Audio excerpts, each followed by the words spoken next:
Hello अस्सलाम वालेकुम everyone and a very warm welcome to my all YouTubes viewers. उम्मीद करती हूँ कि आप सब लोग जहाँ कहीं भी होंगे एकदम फर्स्ट क्लास फिट और लशपश होंगे। जी हाँ जी, आज की इस वीडियो में हम बनाने जा रहे हैं बहुत ही क्रिस्पी और बहुत ही मज़ेदार चिकन स्प्रिंग रोल।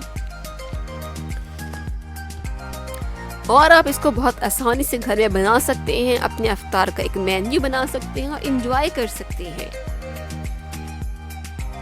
यस तो व्यूवर्स, ये ना सिर्फ बनाने में आसान है बल्कि ये आपको खाने में भी उतना ही खतरनाक क्रिस्पी और यानी कि बहुत ही मज़े का टेस्ट देगा। यस तो अब हम चलते हैं रेसिपी की तरफ। अगर आपको रेसिपी अच्छी लगे तो आपने करना है थम्स अप, सब्सक्राइब करना है अपने ओन चैनल को सारा के संग संग को।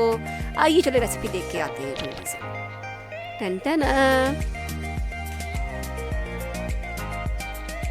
आर्ट हो या क्राफ्ट हो, कुकिंग हो या बेकिंग हो, फेशियल हो या रिव्यू हो, रहिए सारा के संग संग।